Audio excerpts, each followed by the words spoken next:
श्रीरंगे रंगे रंगे रे श्रीरंगे काय फुलला पतंगे काय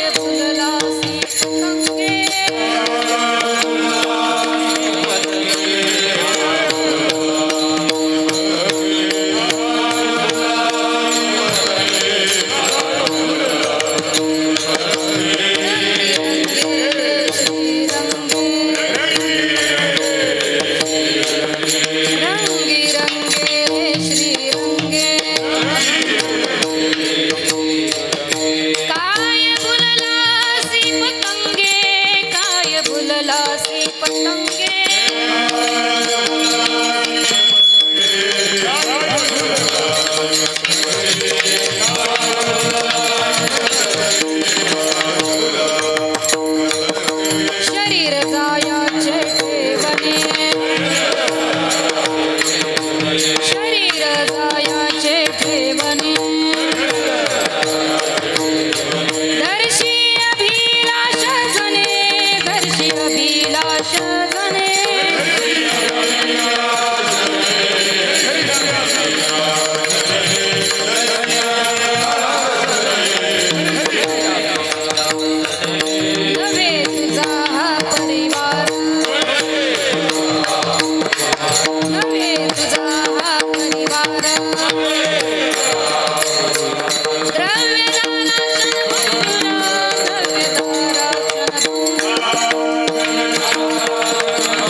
पतंगे शरीर जायाचे ठेवणे दर्शी अभिलाष झणे नव्हे तुझा हा परिवार नव्हे तुझा हा परिवार द्रव्य दारा क्षणभंगूर शरीर जायाचे ठेवणे दर्शी अभिलाष झणे अंतकाळीचा सोयरा अंतकाळीचा सोयरा तुका म्हणे विठोधरा शरीर जायाचे ठेवणे दर्शी अभिलाष झणे विठ्ठल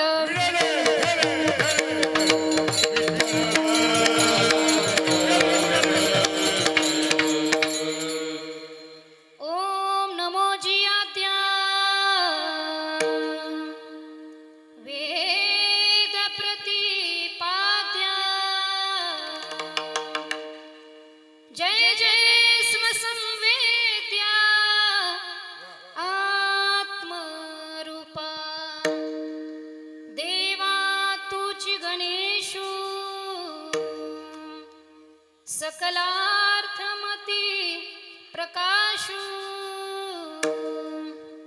मने निवृत्ती दासू अवधारी जो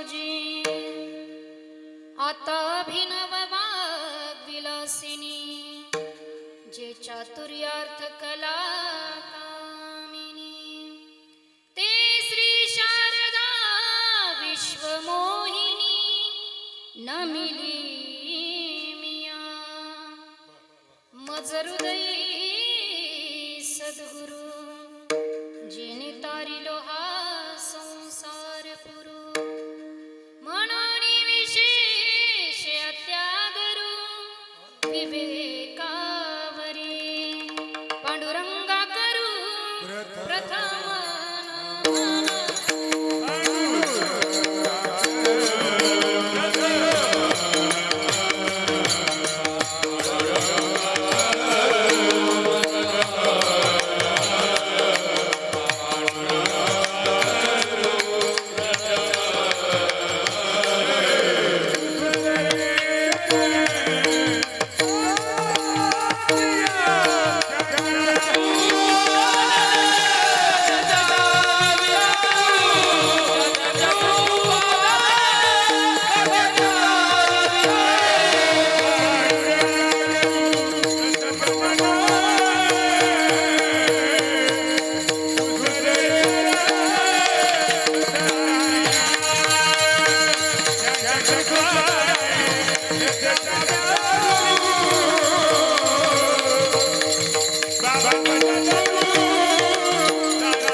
त्यांच्या कृपादाने कथेचा विस्तार बाबाजी सद्गुरु दास तुका सेवे लागी सेवक झालो सेवे लागी सेवक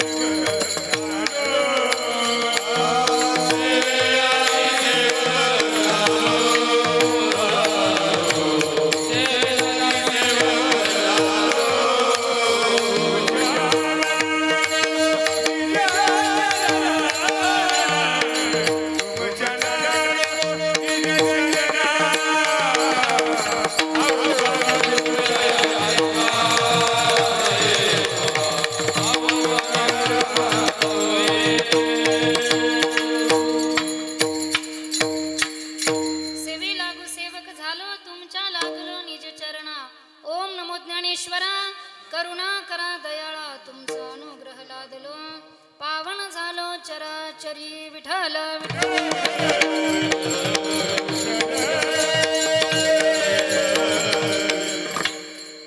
रंगी रंगे ओ श्री रंगे काय बुललासी पतंगे शरीर जायाचे ठेवणे दर्शी अभिलाष जने संत शिरोमणी श्री ज्ञानेश्वर माऊली तत्वज्ञ जगद्गुरु श्री तुकाराम महाराज आणि समचरण पांडुरंग परमात्म्याच्या चरणी आणि श्रीमन निवृत्तीनाथांच्या चरणी मी साष्टांग दंडवत करते. आज या ठिकाणी आपण सर्वजण कशासाठी जमलेले आहात सर्वांना माहीत आहे. कैलासवासी गंगा भागीरथी सरुबाई कुंडलिक जुंबळे या मातोश्रींचं आज प्रथम श्राद्ध आहे आणि त्या श्राद्धाच्या निमित्तानं आपण सर्व आप्तेष्ट नातेवाईक या ठिकाणी जमलेले आहात. या ठिकाणी सेवेकरता उपस्थित असलेले गुणीजन मंडळी संपूर्ण महाराष्ट्रामध्ये वारकरी संप्रदायामध्ये गायन क्षेत्रात ज्यांची फार मोठी उंची आहे, अतिशय गोड आवाज ज्यांचा आहे, असे आदरणीय आमचे रोहिदासजी महाराज मते आणि भास्करजी महाराज, त्याचप्रमाणे नाशिक जिल्ह्याचं वैभव असणारे मृदुंग क्षेत्रातील आमचे भूषण महाराज आणि ज्यांच्याकडून ही सेवा मला आलेली आहे आमचे बंधू असणारे समाधानजी महाराज चुंबळे. मी या ठिकाणी एक विचार केला की भाऊनी ही सेवा घेतली. या ठिकाणी सगळेच डायमंड आहे, गायक डायमंड आहे, वादकही आहे, पण माझी सेवा कशी घेतली याचा मी विचार केला. सगळे महान महान मंडळी असताना लहान कीर्तनकार कसे घेतले. या ठिकाणी मी माझं भाग्य समजेन. कसं असतं बघा, दोन्ही बाजूनी हिरे आहेत, इकडनं हिरा आहे आणि इकडनं पण हिरा आहे, आणि हिऱ्यांमध्ये आपण उभं राहिलं म्हणजे आपण चमकणारच आहे. विठ्ठल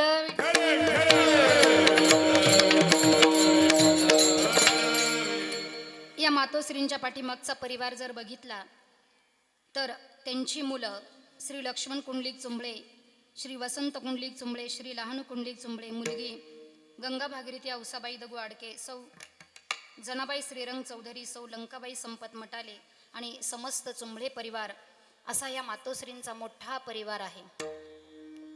बघा, माणसाच्या जीवनातून आई आणि वडील निघून जाणं ही फार मोठी दुःखाची बाब असते. जगामध्ये गेलेल्या वस्तू माणसाला पुन्हा पुन्हा मिळतात. एखाद्याची पत्नी सोडून गेली तर दुसरी करता येते, एखाद्याचा मित्र सोडून गेला तर त्याला दुसरा करता येतो. पण जगामध्ये दोनच पात्र अशी आहे की एकदा आपल्या आयुष्यातून निघून गेले की पुन्हा ते मिळू शकत नाही. ते दोन पात्र म्हणजे एक आहे आई आणि दुसरे आहे वडील. सुभाषितकार आपल्याला वर्णन करून सांगतात की पुनर्वित्तम पुनर्मित्रम पुनर्भार्या पुनर्मही एतत् सर्वं पुनर्लभ्यम न शरीरम पुन्हा पुन्हा. सुभाषितकार आपल्याला सांगतात की एखाद्याचं पुनर्वित्तम म्हणजे एखाद्याचा पैसा गेला तर तो त्याला कष्ट करून पुन्हा मिळवता येतो. एखाद्याची पत्नी गेली तर दुसरी करता येते. पण न शरीरम पुन्हा पुन्हा, शरीर पुन्हा पुन्हा मिळत नाही. पण असं शरीर ज्या आई वडिलांनी आपल्याला दिलंय ते आई वडील सुद्धा एकदा गेल्याच्या नंतर पुन्हा मिळत नाही. सुभाषितकार तर आपल्याला समजावून सांगतात की बाबांनो, जेव्हा आपल्याकडे भरपूर संपत्ती असते, भरपूर पैसा असतो, तेव्हा सगळे नातेवाईक, आप्तेष्ट, मित्र सगळे आपले असतात. सब पैसे के बाद आए, सब पैसे के बाद आए.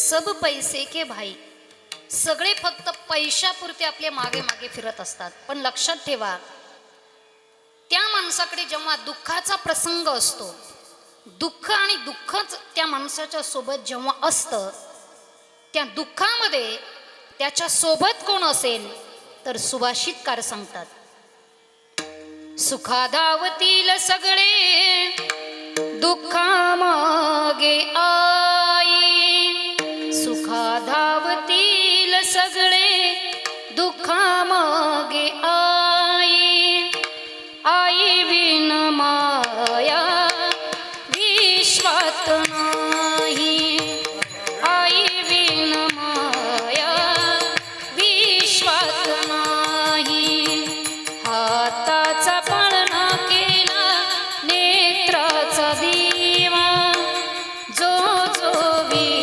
आपल्या तानुल्या बाळा, गोड गाऊनी अंगाई बाळाला झोका दे, जगी मिळे सर्व काही मिळे न ती आई, जगी मिळे सर्व काही मिळे न ती आई.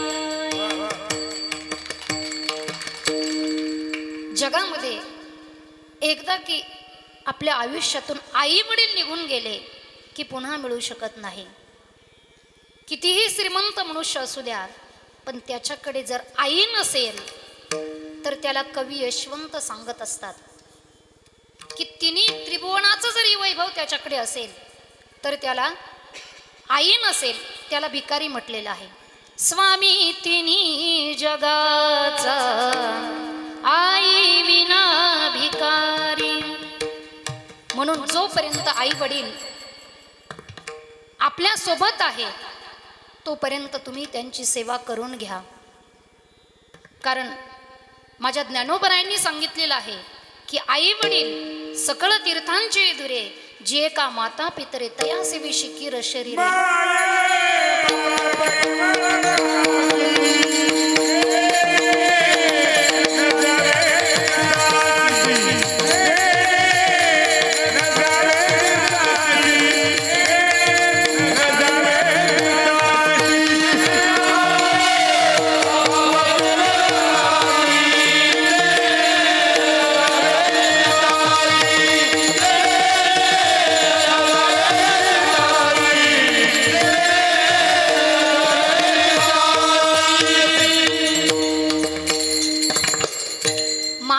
केवळ काशी तेने न जावे तीर्थाशी. आई वडिलांना तीर्थ म्हटलेलं आहे. जोपर्यंत हे तीर्थ आपल्या घरात आहे तोपर्यंत या तीर्थांची तुम्ही सेवा करून घ्या. आणि ते गेल्याच्या नंतर त्यांच्या नावाने तुम्ही श्राद्धादी कर्म करा. कारण माझे जगद्गुरु तुकोबाराय सांगतात की जगामध्ये अशीही काही लोक आहेत की जी जिवंतपणे आई वडिलांची सेवा करत नाही आणि गेल्याच्या नंतर त्यांच्या नावाने मोठमोठे पिंडदान विधी करतात.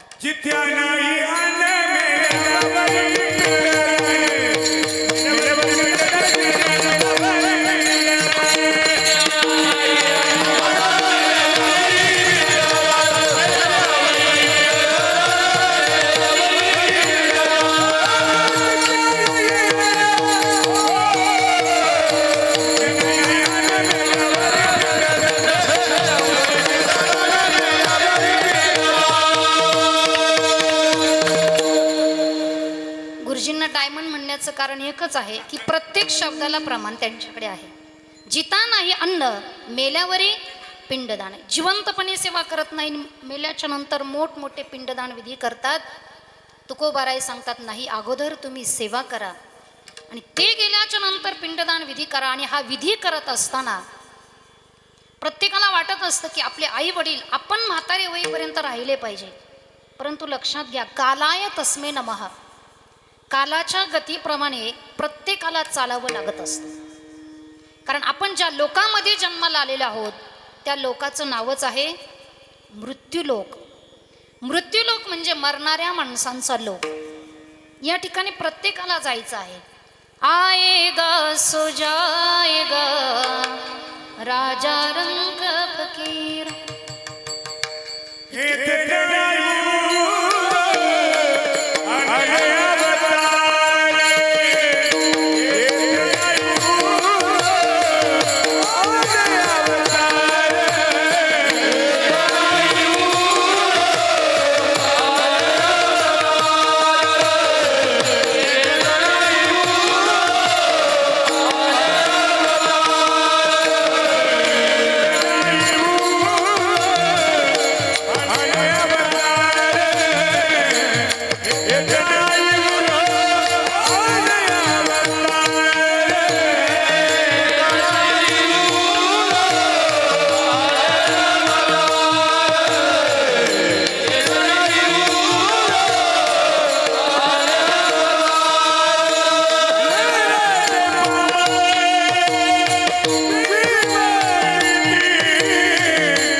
आले अवतार एरते पामर जीव किती.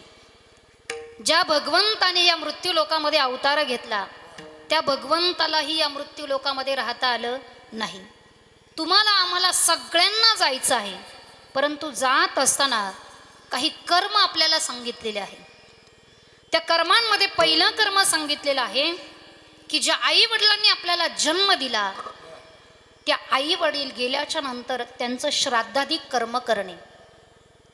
हे श्राद्ध कर्म करत असताना सांगितलेलं आहे की प्रत्येक माणसाच्या जीवनामध्ये 16 प्रकारचे संस्कार असतात. या 16 संस्कारांमध्ये पहिला संस्कार सांगितलेला आहे गर्भधान संस्कार. पतीद्वारे 16व्या दिवशी जो केला जातो तो गर्भधान संस्कार असतो. दुसरा संस्कार सांगितलेला आहे आईच्या गर्भामध्ये बाळ जेव्हा 2 महिन्याचा असतो तेव्हा त्या गर्भावर संस्कार केला जातो, तो पुसंवन नावाचा संस्कार. तिसरा संस्कार असतो अनावलोभन संस्कार. आईच्या गर्भामध्ये बाळ जेव्हा 3 महिन्याचा असतो तेव्हा त्या गर्भावर तो संस्कार केला जातो. चौथा संस्कार आहे क्रिया नावाचा संस्कार. बाळ जेव्हा आईच्या गर्भामध्ये 4 महिन्याचा होत असतो त्याच्या शरीराला अवयव फुटत असतात. ते अवयव फुटत असताना शारीरिक कुठलंच व्यंग त्याला राहू नये म्हणून तो संस्कार त्याच्यावर केला जातो. पुढचा संस्कार आहे सीमा उल्लंघन संस्कार. आईच्या गर्भामध्ये बाळ जेव्हा 7 महिन्याचा असतो तेव्हा त्या आईला गावच्या सीमेवर घेऊन जातात, सीमेचं दर्शन घडवतात, अथवा गावामध्ये जी नदी असेल त्या नदीचं दर्शन घडवत असतात. आपल्या भाषेमध्ये त्याला आपण डोहाळे जेवण म्हणत असतो. त्यानंतर पुढचा जो संस्कार आहे तो म्हणजे जात कर्म संस्कार. 5 संस्कार जीवाला जन्म घेण्याच्या अगोदर गर्भावर केले जातात आणि 6वा संस्कार जन्म झाल्याच्या नंतर त्या मुलाचा जो बाप असतो 7व्या महिन्यामध्ये आईला ज्या नदीवर घेऊन गेलेले होते त्या नदीवर तो जात असतो. 2 खापराचे तुकडे घेऊन त्या मुलाचं नालछेदन करत असतो. पुढचा संस्कार आहे नामकरण संस्कार. बाळ जेव्हा 12 दिवसाचा होत असतो तेव्हा आपण त्याच्या शरीराला एक नाव देत असतो, ज्याला आपण बारसं म्हणत असतो. 12व्या दिवशी आपण सगळेजण मिळून त्या शरीराला एक नाव देतो आणि तेच नाव जेव्हा तो मनुष्य या इहलोकातून निरोप घेतो तेव्हा आपण सगळेजण मिळून पुन्हा तो ज्या कुळामध्ये जन्माला आला, जे नाव घेऊन जन्माला आला त्या नावाला, त्या कुळाला, त्या रूपाला आपण तिळांजली देत असतो. तुकोबारायांच्या भाषेत सांगायचं झालं तर दिली तिळांजली कुळ नाम रूपाशी. ज्या कुळात जन्माला आला, जे नाव घेऊन जन्माला आला त्याला आपण सगळेजण मिळून तिळांजली देत असतो. पण त्या अगोदर त्या शरीराला आपण नाव देत असतो, ज्याला आपण नामकरण सोहळा म्हणत असतो. त्यानंतर पुढचा जो संस्कार असतो सूर्यावलोकन संस्कार. बाळ जोपर्यंत 1.25 महिन्याचा होत नाही तोपर्यंत बाळाला आणि आईला आपण घराच्या बाहेर येऊ देत नाही. पण बाळ 1.25 महिन्याचा झाल्याच्या नंतर त्याची आई त्या बाळाला घराच्या बाहेर घेऊन येत असते आणि सूर्याचं दर्शन घडवत असते. त्याला सांगत असते की बाळ, आजपासून तू जे काही कर्म करणार आहेस, तुला वाटत असेल मला कुणीही बघणार नाही, पण हा जो सूर्यनारायण आहे हा तुला रात्रंदिवस बघणार आहे. म्हणून तू जसं कर्म करशील तसं फळ तुला भोगायला मिळेल. त्यानंतर पुढचा जो संस्कार आहे तो म्हणजे जातकर्म संस्कार. मुलगा 1 ते 3 वर्षाचा होईपर्यंत त्या ठिकाणी त्याचं जावळ काढलं जातं. त्यामध्ये अन्नप्राशन संस्कार सुद्धा आहे. मुलगा 6 महिन्याच्या झाल्याच्या नंतर आपण त्याला दैवात खाऊ घालत असतो. त्यानंतर त्याचं जावळ काढत असतो. त्याच्याही पुढचा संस्कार मुलगा जेव्हा 5 वर्षाचा होत असतो तेव्हा अक्षरांब संस्कार असतो. म्हणजे त्याची आई पाठीवर त्या मुलाच्या हातानं ओम गिरवत असते. ओम याचा अर्थ काय आहे तर ओम मध्ये संपूर्ण विश्व सामावलेलं आहे. म्हणजे संपूर्ण विश्वाची पहिली ओळख करून देणारी कोण असेल तर ती आपली आई आहे. म्हणून तो अक्षरांब संस्कार त्या ठिकाणी त्या मुलावर होत असतो. त्यानंतर त्याला गुरुगृही पाठवल्या जातं आणि त्याचं शिक्षण पूर्ण झाल्याच्या नंतर त्याचे शिक्षक किंवा गुरुजी सांगत असतात की बाळ, तुला ही जी विद्या मी दिलेली आहे तिचा जर योग्य तू वापर केलास तर तुझं कल्याण होईल. तो संवर्तन नावाचा संस्कार असतो. त्यानंतर पुढचा संस्कार विवाह संस्कार असतो, देवब्राह्मणांच्या साक्षीने केला जातो. आणि शेवटचा संस्कार जो असतो तो असतो अंत्येष्टी संस्कार. विठ्ठल विठ्ठल. म्हणजे अंत म्हणजे शेवट आणि इष्टी म्हणजे यज्ञ, जो त्या माणसाच्या जीवनातला शेवटचा यज्ञ असतो. याला यज्ञ का म्हणायचं तर बघा, जेव्हा आपण घरामध्ये चूल पेटवत असतो तेव्हा चुलीमध्ये आपण औदुंबराचं लाकूड जाळतो का? उंबराचं लाकूड जाळतो? नाही. पिंपळाचं? नाही. का? तर आपल्या भारतीय संस्कृतीमध्ये ही वृक्ष अतिशय पूजनीय मानलेली आहेत. पण आपण जर एखादा यज्ञ केला तर त्या यज्ञामध्ये आपण औदुंबराचंही लाकूड त्या ठिकाणी जाळत असतो, पिंपळाचंही जाळत असतो, कारण तो यज्ञ आहे. मग मनुष्य गेल्याच्या नंतर त्याचा जो मुलगा असतो तो मुलगा त्याच्या चितेमध्ये औदुंबराचंही लाकूड टाकत असतो, पिंपळाचंही लाकूड टाकत असतो. का? तर त्या माणसाच्या जीवनातला तो शेवटचा यज्ञ असतो, म्हणून त्याला म्हणतात अंत्येष्टी सोहळा. विठ्ठल विठ्ठल.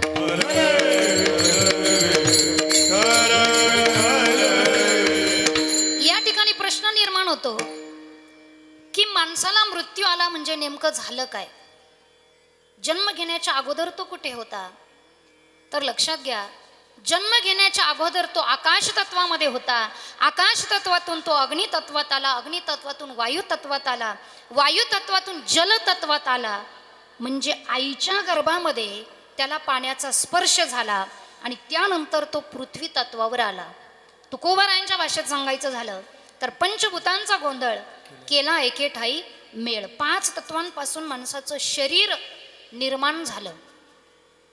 आणि जेव्हा त्याला मृत्यू आला म्हणजे झालं काय? तर सर्वात अगोदर शेवटचं जे तत्व होतं पृथ्वी तत्व, त्या पृथ्वीतून उगवणाऱ्या वस्तू त्या माणसाला खाता येत नाही. म्हणून बघा, अतिशय सिरियस झालेला मनुष्य असेल आणि त्याला भेटायला जर महिला मंडळ गेल्या आणि त्यांनी जर बघितलं की हा काहीच खात नाही, तर त्या जेव्हा माघारी फिरतात तेव्हा बोलत असतात, मला तरी वाटतं बाई हा काही जगणार नाही, याचं अन्न तुटलं. काय म्हणतात? अन्न तुटलं. अन्न तुटलं याचा अर्थ पृथ्वीतून उगवणाऱ्या वस्तू तो आता खात नाही, म्हणजे तो पृथ्वी तत्वात विलीन झाला. त्यानंतर आपण त्याच्या तोंडामध्ये पाणी टाकत असतो. एका बाजूने पाणी टाकलं की दुसऱ्या बाजूने निघून जातं, म्हणजे तो जलतत्वात विलीन होतो. त्यानंतर आपण त्याला अग्निडाग देत असतो, तो अग्नितत्वात विलीन होतो. त्यानंतर त्याच्या शरीराची जी राख आहे ती हवेमध्ये उडत असते, म्हणजे तो वायू तत्वात विलीन होत असतो. आणि त्यानंतर मग तो आकाश तत्वात जात असतो. आला कुठून होता? पंचतत्वांमधून. आणि गेला कुठे? पुन्हा पंचतत्वांमध्ये जात असतो. विठ्ठल विठ्ठल. देव हाऊसन आणि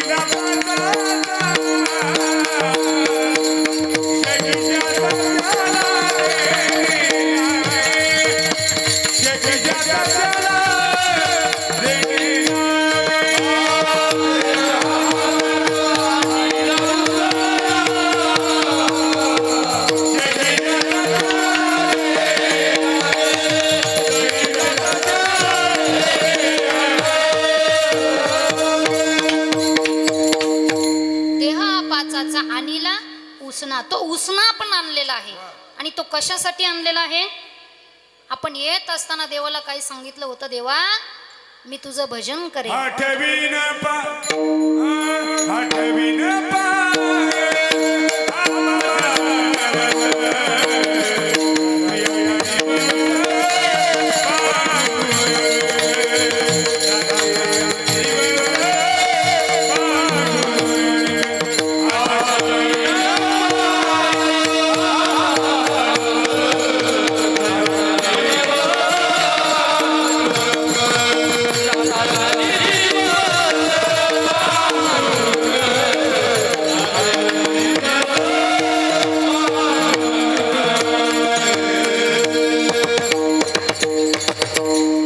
ठेवीन पाय हा माझा नवस, रात्र आणि दिवस पांडुरंगा. पण आपण तसं करत नाही. आपण देवाला सांगितलं की मी रात्रंदिवस तुझं भजन करेल, पण आपण रात्रंदिवस फक्त भोजन करतो, भजन मात्र करत नाही. या ठिकाणी जेव्हा मनुष्य जात असतो, गेल्याच्या नंतर पहिल्या दिवसापासून तर 10 दिवसापर्यंत जो आपण त्याचा विधी करत असतो, या विधीमध्ये पहिल्या दिवशी एक पिंड अर्पण करायचं असतो, दुसऱ्या दिवशी दुसरा पिंड. ज्या ठिकाणी नदी असेल, ज्या ठिकाणी आपण दशक्रिया करतो, त्या ठिकाणी 10 दिवस 10 पिंड अर्पण करायचे. का अर्पण करायचे? तर आपलं हे जे शरीर आहे 5 ज्ञानेंद्रिय आणि 5 कर्मेंद्रियांपासून बनलेलं आहे. त्या माणसाला पुढचा जो जन्म मिळणार असतो, त्या जन्मामध्ये त्याला शारीरिक कुठलाच व्यंग राहू नये म्हणून 10 दिवस 10 पिंड अर्पण करायचे. त्यानंतर 11व्याचा विधी करायचा असतो, 12व्याचा विधी आणि 13व्याचा विधी करायचा असतो. हा 13व्याचा जो विधी असतो, कधी कधी असं होतं बघा, आपल्या घरामध्ये एखादा मनुष्य जर गेला तर अशी काही अडचण येते की दशक्रिया अगोदर करावी लागते.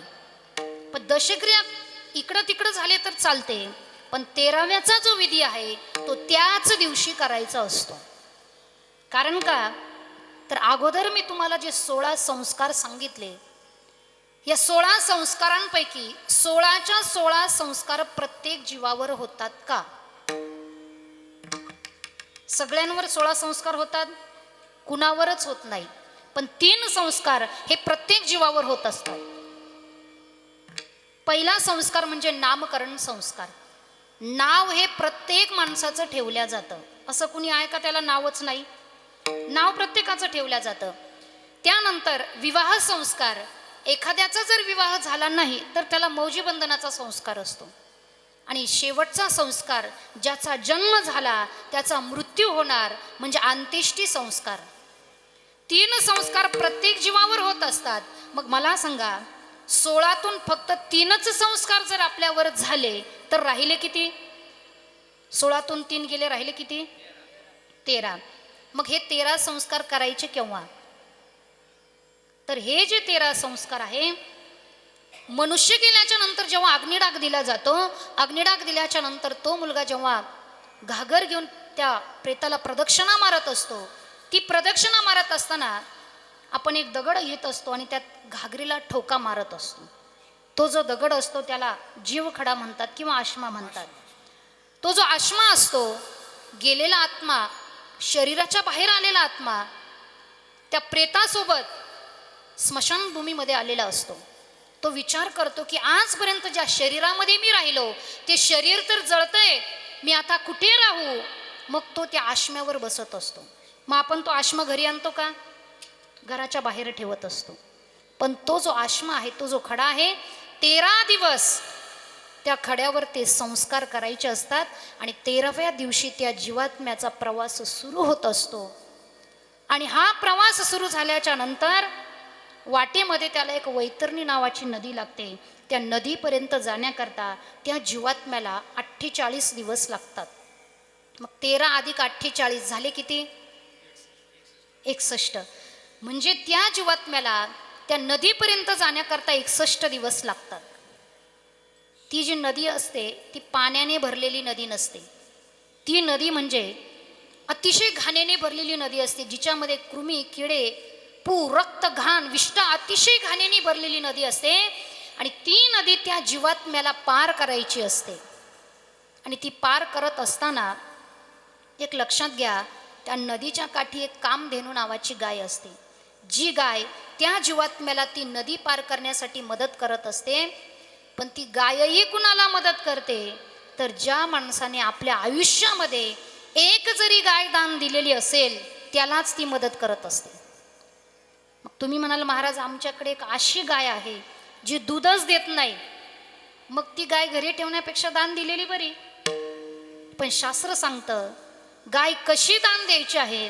तर जी गाय दूध देते, ज्या गायीच्या खाली वासरू आहे, अशी गाय जो मनुष्य दान करतो त्याच माणसाला ती गाय मदत करते. विठ्ठल.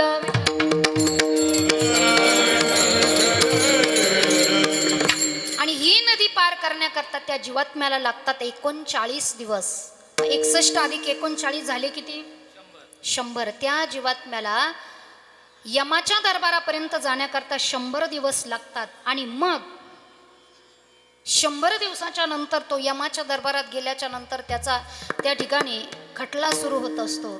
याने आपल्या आयुष्यामध्ये किती पाप केलं, किती पुण्य केलं, किती खोटं बोलला, किती कुणाशी चांगलं वागला, किती कुणाचं मन दुखवलं, अगदी बारीक हिशोब यमाच्या दरबारात सुरू होत असतो. इतकंच काय, आपल्या मनामध्ये ज्या भावना येत असतात, मनामध्ये जे येत असतं त्याचं सुद्धा हिशोब लागत असतो. कधी कधी आपल्याला वाटत असतं ना, मनामध्ये येत असतं, एखाद्याला जर बघितलं आणि त्या माणसाचा जर राग मनामध्ये असेल तर आपण म्हणत असतो की याला बघितल्याच्या नंतर मनामध्ये म्हणतो असं वाटतं याचं तंगडच तोडावं.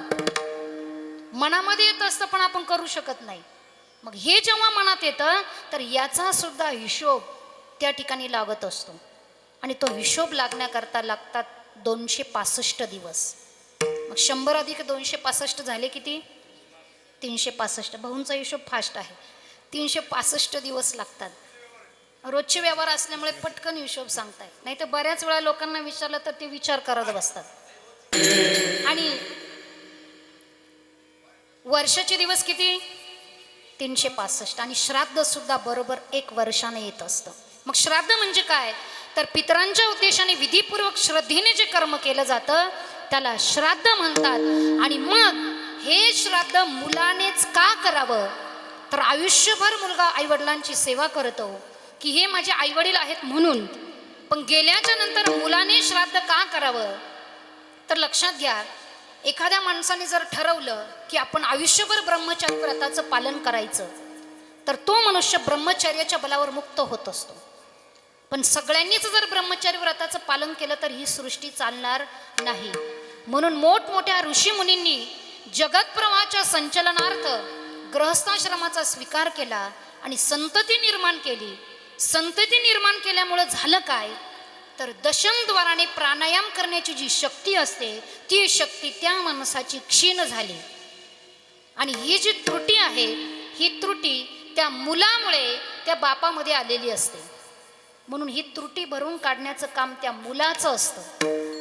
म्हणून मुलगा जेव्हा दाह कर्म करत असतो म्हणजे अग्निडाग देत असतो तेव्हा तो मुलगा कपाल क्रिया करत असतो.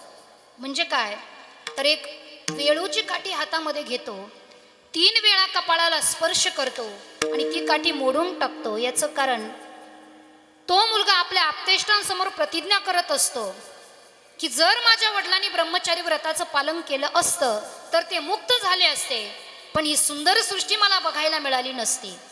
म्हणून मी माझ्या आप्तेष्टांसमोर प्रतिज्ञा करतो की मी माझ्या आई वडिलांचं श्राद्धादी कर्म करेल आणि पुन्हा मग नरकातून तारणारा पुत्र हे नाव मी माझं सार्थक करेन. विठ्ठल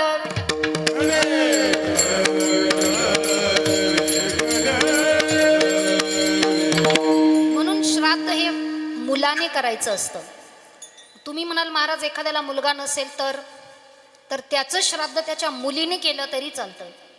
त्याला मुलगी नसेल तर त्याच्या भावांनी केलं तरी चालेल आणि भाऊही नसतील तर त्याच्या भाऊबंधांनी केलं तरी चालेल. पण श्राद्ध करणं फार गरजेचं आहे. जो मनुष्य आपल्या आई वडिलांचं श्राद्ध कर्म करत नाही त्याचे पितर वंशी दुराचारी पुत्र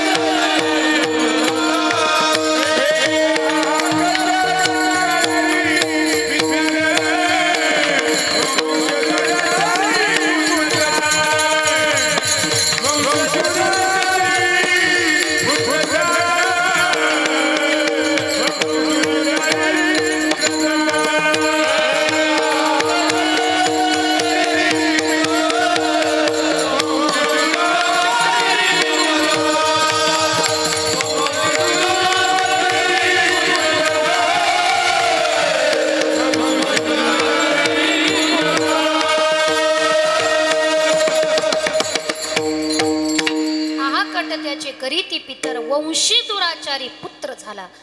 जे मुलं आपल्या आई वडिलांचं श्राद्ध कर्म करत नाही त्यांचे पितर हे दात खात असतात आणि त्यांना श्राप देत असतात.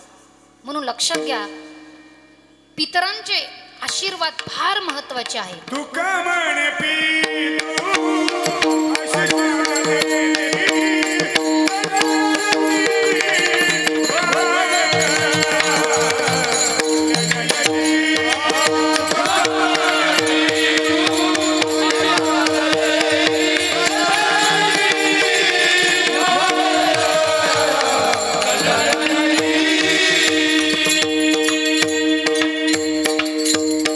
तुका म्हणे पितृ आशीर्वाद देते. आपल्या पितरांचे आशीर्वाद देवांपेक्षाही मोठे असतात. म्हणून पितरांचे आशीर्वाद फार महत्वाचे आहे. एक लक्षात घ्या, जेव्हा आपले पितर जात असतात, गेल्याच्या नंतर जेव्हा आपण पिंडदान विधी करत असतो, हा पिंडदान विधी करत असताना आपण कुणाची वाट बघत असतो? कावळ्याची वाट बघत असतो. कावळ्याचीच वाट का बघत असतात? तर पितरांचा जो देव आहे तो आर्यमा नावाचा देव, तो आर्यमा नावाचा पितर आपल्या पितरांना त्या कावळ्यावर बसून घेऊन येत असतो. विठ्ठल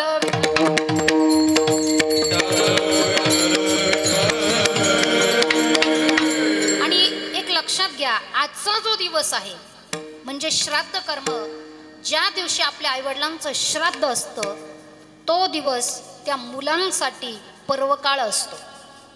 संत महात्मे आपल्याला सांगतात, पुरुषाशी पर्वकाळ जन्मात घडे एक वेळ, माता पित्याचा अंत काळ, धर्माची वेळ अति पवित्र.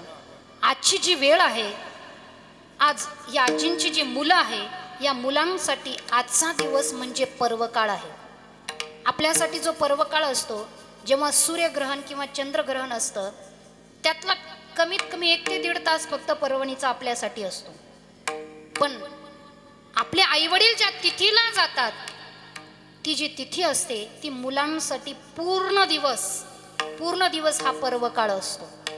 म्हणून या पूर्ण दिवसामध्ये जी काही शुभ कामं असतील, कुणाला गाडी घ्यायची असेल, कुणाचा विवाह जमवायचा असेल, कुणाला जमीन घ्यायची असेल, हे काही शुभ कामं असतात, हे सगळे आजच्या दिवशी करायचे असतात. कारण मुलांसाठी हा पर्वकाळ असतो. विठ्ठल विठ्ठल.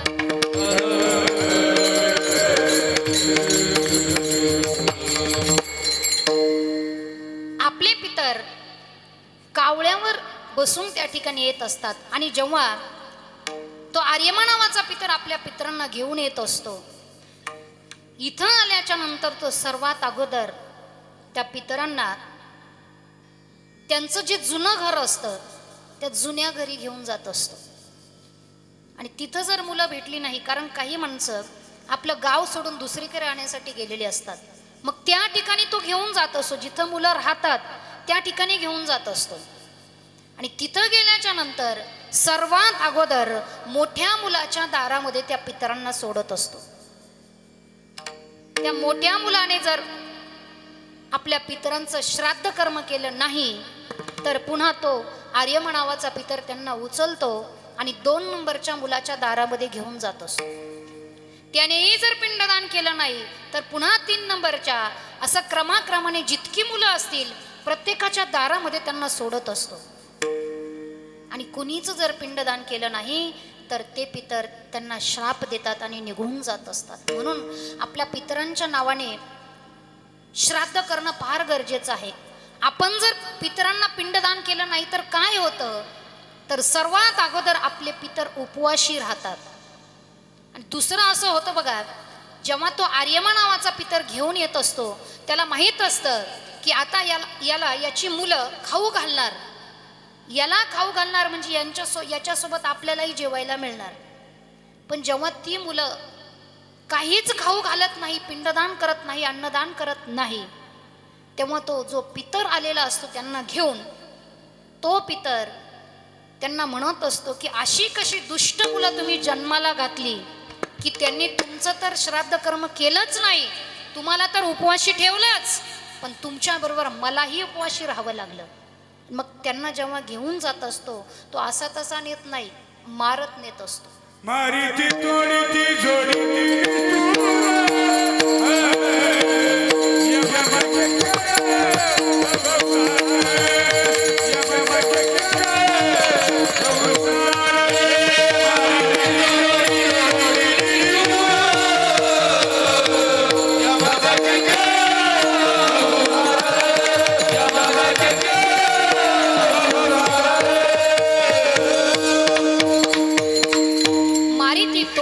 झोडीती यमाचे किंकर बहुसाल.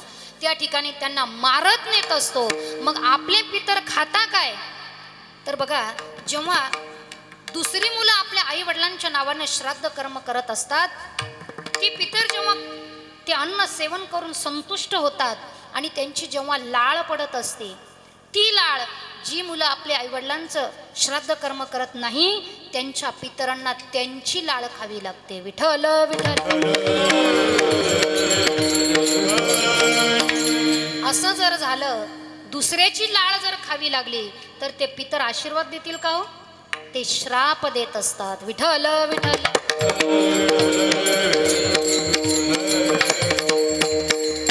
म्हणून लक्षात घ्या, पितरांना सुद्धा अपेक्षा असते की आमच्या वंशामध्ये असा एखादा वैष्णव जन्माला यावा की त्याने आमचा उद्धार करावा, असे पितर सुद्धा अपेक्षा करत असतात.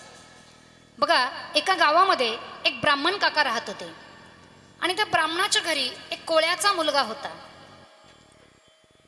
त्या ब्राह्मणाचं इतकं प्रेम त्या कोळ्याच्या मुलावर होतं, खूप जीव लावायचा, स्वतःच्या मुलासारखा जीव लावायचा. एक दिवस असं झालं की तो कोळ्याचा मुलगा मेला. तो मुलगा मेल्याच्या नंतर ब्राह्मणाला इतकं दुःख झालं, खूप दुःख झालं. आणि 1 वर्ष झालं, 2 वर्ष झालं. ब्राह्मण दुपारी झोपलेला होता आणि झोपेतून अचानक ब्राह्मणाने डोळे उघडले आणि त्याने बघितलं की समोर तो कोळ्याचा मुलगा त्याला दिसला. त्याने त्या मुलाकडे बघितलं आणि म्हटले, अरे तू तर 2 वर्ष झाले या जगातून निघून गेलाय, तू इथं कसा आला? त्याने सांगितलं, म्हटले, ब्राह्मण काका, मी यमदूत झालोय आणि यमदूत झालेला असल्यामुळे मी आपल्या गावामध्ये एक मनुष्य आहे त्याला नेण्याकरता आलोय. पण विचार केला, जाता जाता ज्यांच्याकडे मी लहानाचा मोठा झालो त्यांना भेटून जावं, म्हणून तुम्हाला भेटण्यासाठी मी आलोय. त्याने विचारलं, अरे तू यमदूत झाला? खरंच तू यमदूत झाला? म्हटले, हो. मग तू कोणाला घ्यायला आला? सांगितलं, आपल्या शेजारी जे काका आहे ना त्यांना न्यायला आलोय. त्या ब्राह्मणाने सांगितलं, म्हटले, अरे बाबा असं होणारच नाही. त्याने सांगितलं, हो काका, अगदी 10 मिनिटामध्ये ते मरणार आहे, असं होणार नाही. त्याच्या नातवाचं लग्न आहे आणि आत्ताच मी त्याची पत्रिका काढली, आत्ताच माझ्या जवळून तो गेला. आपण म्हणत असतो ना, आत्ताच माझ्याशी बोलला. नाही, तो जाणार आहे. आणि बरोबर 10 मिनिटांनी बाहेरून रडण्याचा आवाज आला. ब्राह्मणाने विचारलं, म्हटले, काय झालं? सांगितलं, लोकांनी आत्ताच तुमच्याकडे ते पत्रिका काढण्यासाठी काका आले होते, ते गेले. असं जेव्हा ऐकलं तेव्हा ब्राह्मणाचा विश्वास पटला की हा खरंच यमदूत झालाय. त्याला विचारलं, म्हटले, अरे तू यमदूत झाला कसा? त्याने सांगितलं, म्हटले, काही नाही काका, देवाने मला मनुष्य जन्म दिला, मनुष्य जन्म दिला, मनुष्य देह दिला. मनुष्य देह कशासाठी दिलेला आहे? देवे दिला देह, देवे दिला रे.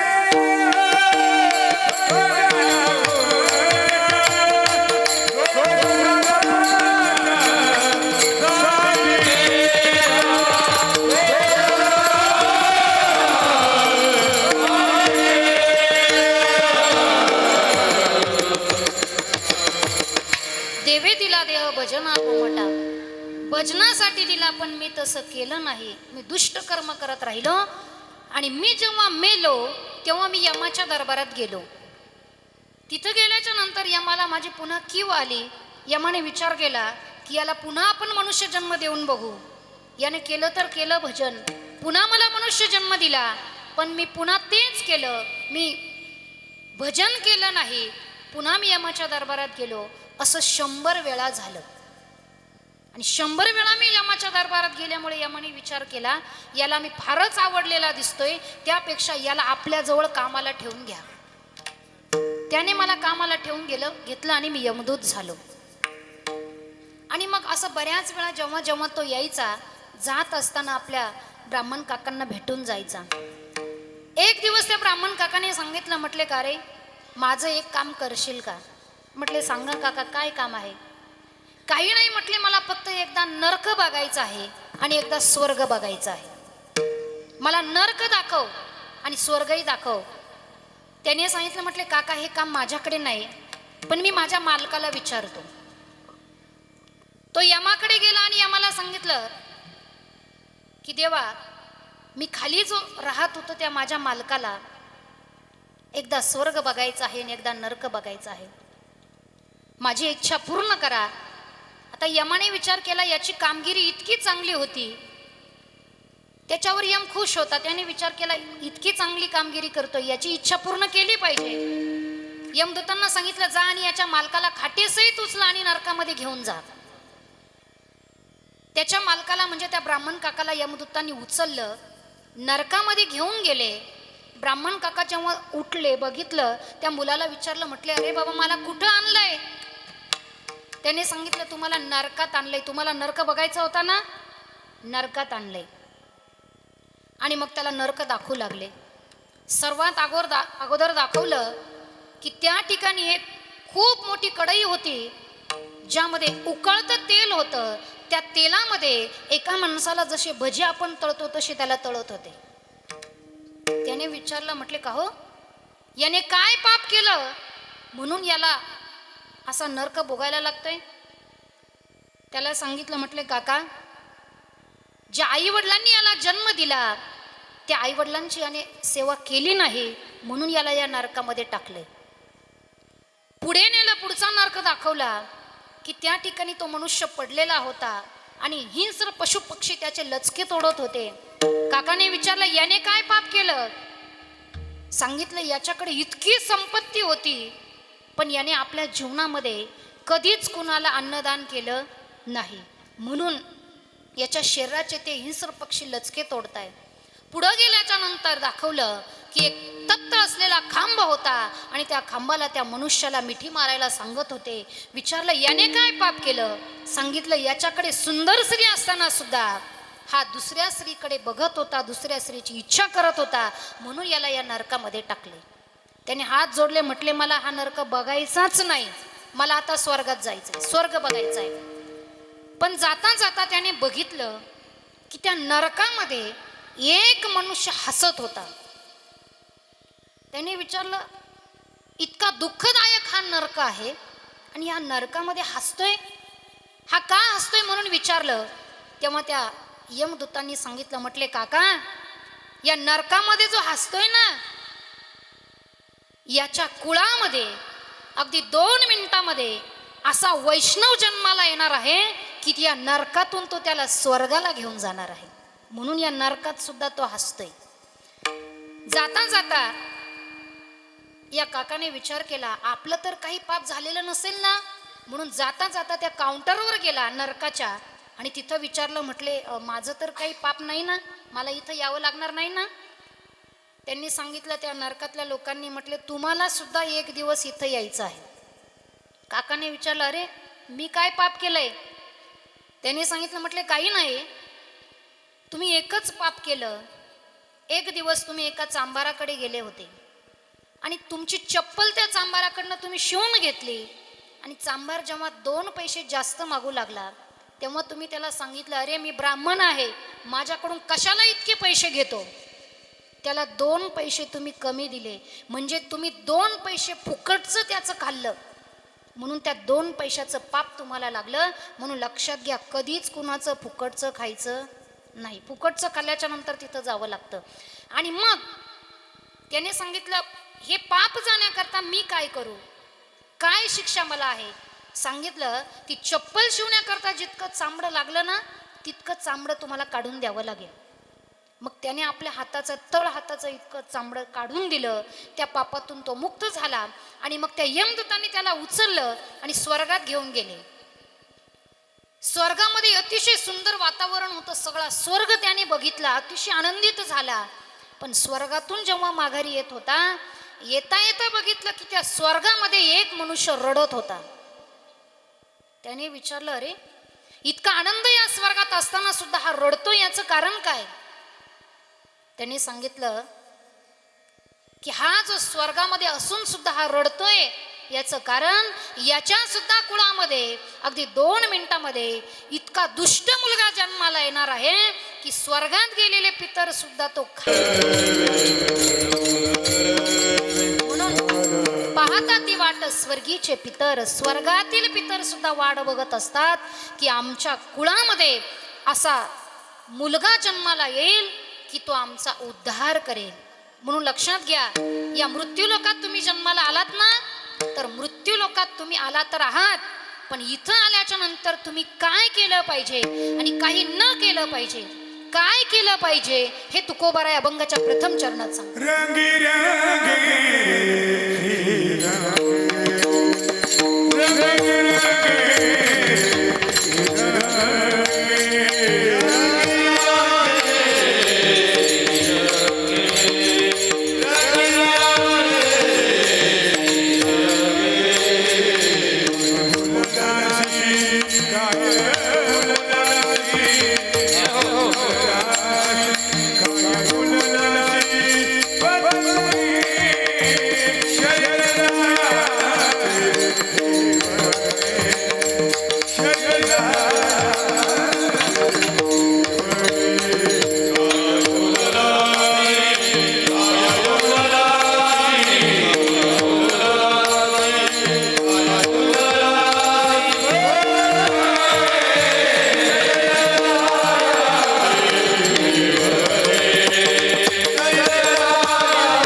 पतंगे. माझे जगद्गुरु तुकोबाराय सांगतात की तू काय कर, रंगी रंगे रे श्रीरंगे, श्रीरंगाच्या रंगामध्ये तू रंगून जा. या ठिकाणी तुकोबारायांची रूप अनन्यता लक्षात येते. भगवंताच्या रंगामध्ये रंगायचं, प्रत्येकाची वेगवेगळी अनन्यता असते. जसं काहींची रूप अनन्यता असते, काहींची रंग अनन्यता असते. जसं माझ्या गोपिकांची जी अनन्यता होती, काही गोपींची भगवंताच्या रंगाबद्दल अनन्यता होती. एक सुंदर असा दृष्टांत सांगितला जातो की गोकुळामध्ये एक गोमाई नावाची गवळण होती. गोकुळा माझी गोमाई गवळणी, तिचा सुना 4 जणी. त्या गवळणीला 4 सुना होत्या आणि त्या ज्या सुना होत्या त्या काय करायच्या तर दररोज भगवान श्रीकृष्णांना लोण्याचा गोळा नेऊन देत असायच्या. म्हणून ती सासू त्यांना म्हणत होती, हा हा गे बायानो तुमचे जाणत असे चाळे, यशोदेच्या बाळा तुम्ही देत असे गोळे. मला माहिती आहे, तुमचे सगळे चाळे मला माहित आहे की तुम्ही त्या यशोदेच्या बाळाला लोण्याचे गोळे नेऊन देतात. बस आता मी तुम्हाला शिक्षा करणार. पूर्वीची काळची सासू जी सुनाला शिक्षा करणार, आताच मी सांगत नाही. पूर्वीची सासू वेगळी होती, पूर्वीची सुनही वेगळी होती. पूर्वीच्या काळी सासूरवास असायचा, आता सुनवास आहे. पूर्वी वेगळं होतं. तिने सांगितलं मी तुम्हाला आता घरामध्ये कोंडून ठेवणार.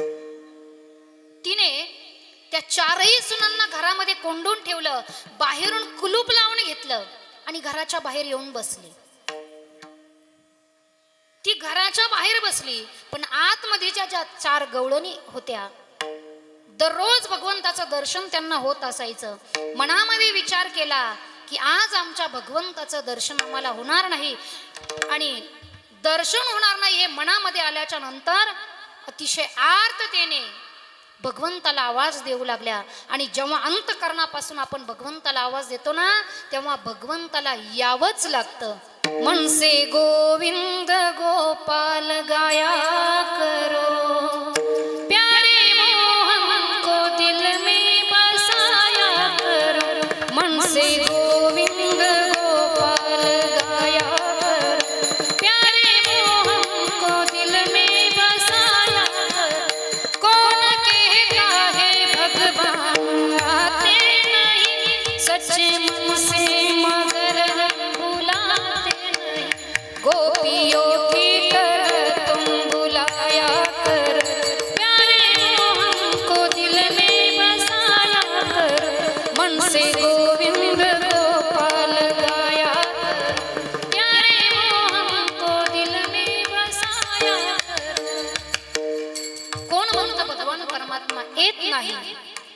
जेव्हा त्या गोपिकांनी आवाज दिला की देवा तुला आता आम्हाला भेटायला यावं लागेल, हा आवाज भगवंतापर्यंत गेला आणि भगवान कृष्णाने आवाज आल्याबरोबर स्वतःचं जे त्या ठिकाणी धोतर होतं ते सोडलं आणि साडी घातली.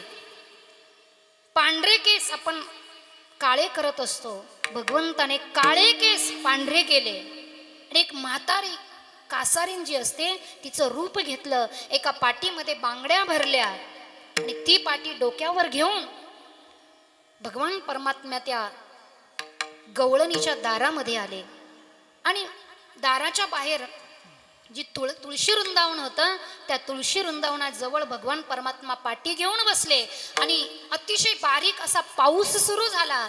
आणि त्या गवळणीने जेव्हा बघितलं लांबून कोणीतरी आहे, आवाज दिला, कोण आहे ग तिकडं, इकडे ये. आणि भगवान परमात्मा त्याचीच वाट बघत होते. भगवान परमात्मा त्या गवळणीजवळ म्हणजे त्या सासूजवळ गेले, तिथं जाऊन बसले. आणि जेव्हा त्या सासूनं त्या गवळणीकडे त्या कासारणीकडे बघितलं, त्या कासारणीकडे बघितल्याच्या नंतर ही गवळण मोहित झाली, कारण त्याचं रूपच असं होतं, सावळे रूपडे गोजिरे सगुण. अतिशय सुंदर असं रूप बघितल्याच्या नंतर ती मोहित झाली आणि तिने विचारलं, काय ग म्हटले, तू कोण आहेस? तिने सांगितलं, म्हटले मी कान्हाई आहे. कुठून आली? म्हटले मी आळंदीहून आले. इकडं कशाला आली? म्हटले मी विचार केला की तिकडे घोटीला बांगड्या विकाव्या, पण तिथं काही माझ्या बांगड्या विकल्या गेल्या नाही. मग विचार केला आपण जर श्रीकृष्ण गार्डनमध्ये आलो तर आपल्या बांगड्या विकल्या जातील, म्हणून मी इथं विकण्यासाठी आले. तिने सांगितलं, ठीक आहे, मग माझं एक काम करशील का? काय काम आहे? माझ्या 4 सुना आहे आणि माझ्या सुनांना मला बांगड्या भरायच्या आहे. ती म्हणते की मी तेवढ्यासाठीच इथपर्यंत आले. तू एक काम कर, माझ्या सुना अशा आहेत, आमच्या गावामध्ये एक गवळ्याचं पोरग आहे, त्याला दररोज त्या लोण्याचे गोळे नेऊन देतात, म्हणून त्यांना मी कोंडून ठेवलंय. तू एक काम कर, तू आतमध्ये जा. तू आतमध्ये गेली की मी बाहेरून दरवाजा लावून घेते, कुलूप लावून घेते. तुझं काम झालं बांगड्या भरायचं की तू मला आवाज दे, मी दरवाजा उघडते. तिने सांगितलं, तू असंच कर, मला आतमध्ये सोड, तू बाहेरून कुलूप लाव आणि गावाच्या बाहेर जे शेड आहे 4 पत्र्याचं तिथं जाऊन तू झोपून घे. 4 पत्र्याचं शेड माहिती आहे ना, तिथं जाऊन तू झोपून घे म्हटले. आणि मग या गवळणीला म्हणजे या कासारणीला या गवळणीने आतमध्ये सोडला आणि आतमध्ये गेल्याच्या नंतर जेव्हा त्या 4 सुनांनी त्या कासारणीला बघितलं, म्हणजे कान्हाईला बघितलं, भगवंताला बघितलं, आणि त्या कासारणीनं विचारलं, म्हटले का ग, तुमच्या सासूने मला तुम्हाला बांगड्या भरायला सांगितलेलं आहे, सांगा तुम्हाला कोणत्या बांगड्या भरायच्या आहे. लक्षात घ्या, मी तुम्हाला रंग अनन्यता सांगते. त्यांनी जेव्हा त्या पाटीकडे बघितलं, त्या पाटीमध्ये सुंदर सुंदर अशा बांगड्या होत्या, वेगवेगळ्या प्रकारच्या बांगड्या होत्या. लाल रंगाच्या बांगड्या होत्या, काळ्या रंगाच्या सुद्धा बांगड्या होत्या, सफेद रंगाच्या होत्या, हिरव्या होत्या, अनेक बांगड्या होत्या. त्या कासारणीनं सांगितलं, म्हटले सांगा तुम्हाला कोणत्या बांगड्या भरायच्या. तेव्हा त्या गवळणींनी सुंदर असं उत्तर दिलं. त्या कासारणीला सांगितलं, म्हटले आम्हाला जे बांगड्या भरायच्या आहे ना, आम्हाला आमच्या तुझ्या ह्या ज्या बांगड्या आहेत ना वेगवेगळ्या प्रकारच्या, त्यापैकी आम्हाला चुडी लाल नहीं पहनो चुडी हरी नहीं पहनो चुडी लाल नहीं पहनो चुडी हरी नहीं पहनो मुझे श्याम रंग भाया चुडी लाल नहीं पहनो चुडी हरी नहीं पहनो चुडी लाल नहीं पहनो चुडी हरी नहीं पहनो.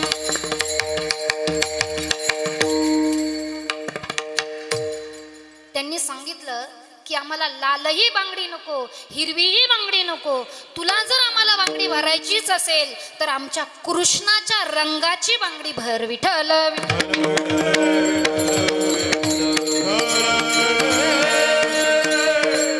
म्हणून माझे जगद्गुरु तुकोबाराय सांगतात की बाबांनो, रंगी रंगी रे श्रीरंगे, रंगायचंच असेल तर माझ्या भगवंताच्या रंगामध्ये तुम्ही रंगा.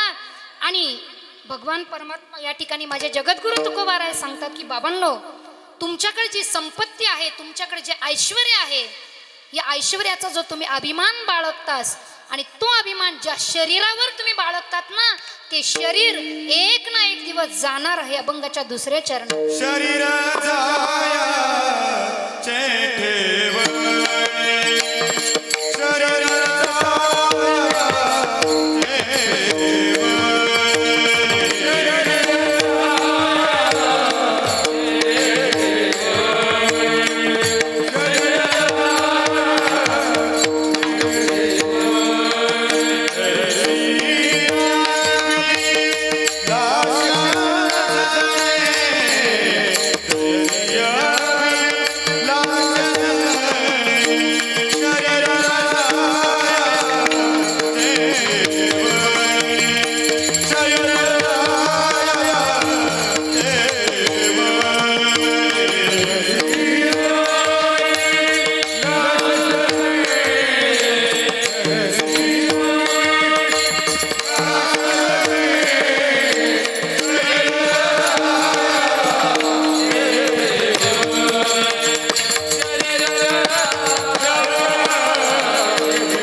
शरीर जायाचे ठेवणे धरशी अभिलाष जणे.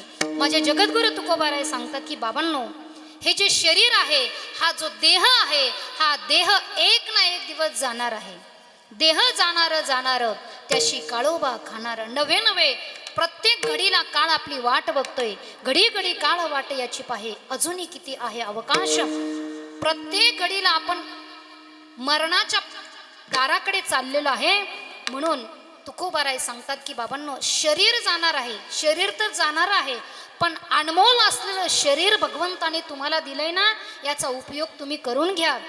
याचा उपयोग काय करायचा आहे, तर या शरीरानं तुम्ही आळंदी पंढरीची वारी करा, तुम्ही त्र्यंबकेश्वराची वारी करा.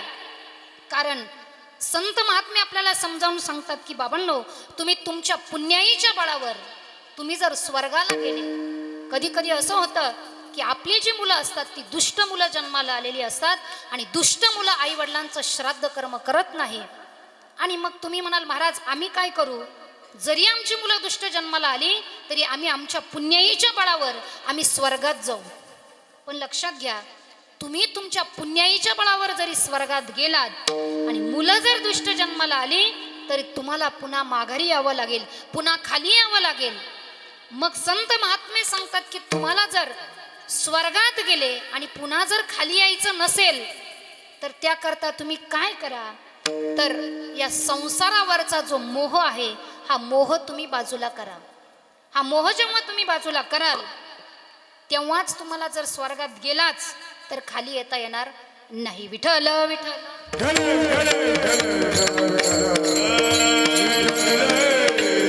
आपल्याकडून सगळं होतं पण संसाराचा मोह कधीच दूर होऊ शकत नाही. इतकंच काय, मेल्याच्या नंतर सुद्धा संसारावरचा मोह जात नाही.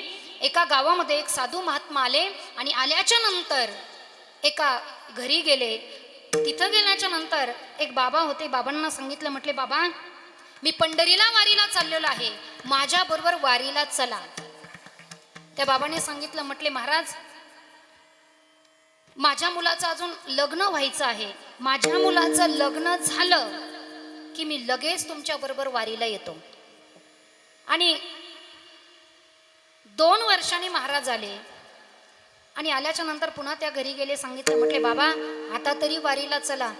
त्यांनी सांगितलं, नाही महाराज मुलाचं लग्न झालंय, मुलाला छोटंसं बाळ आहे, ते बाळ थोडं मोठं झालं की मी लगेच पंढरीला वारीला येतो. पुन्हा 2-3 वर्षांनी महाराज आले. पुन्हा बाबांना सांगितलं, म्हटले बाबा आता तर नातवंड शाळेत जायला लागले, आता तरी पंढरीला चला. त्याने सांगितलं, म्हटले नाही महाराज माझा मुलगा कामावर जातो, सुनबाई पण कामाला जाते, मग हे नातवंड मलाच सांभाळावे लागतात, त्यांना शाळेत न्यावं लागतं, मलाच आणावं लागतं. नातवंड थोडे मोठे झाले की मी वारीला येतो.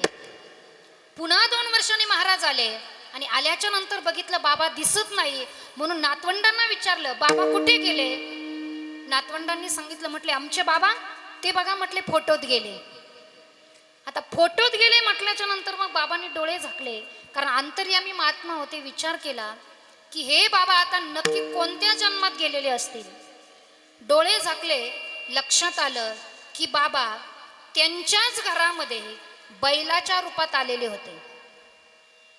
आणि मग ते महाराज गोठ्यामध्ये गेले आणि त्या बैलाजवळ म्हणजे त्या बाबाजवळ त्या बैलाजवळ गेले आणि म्हटले, बाबा अहो आता तरी वारीला चला.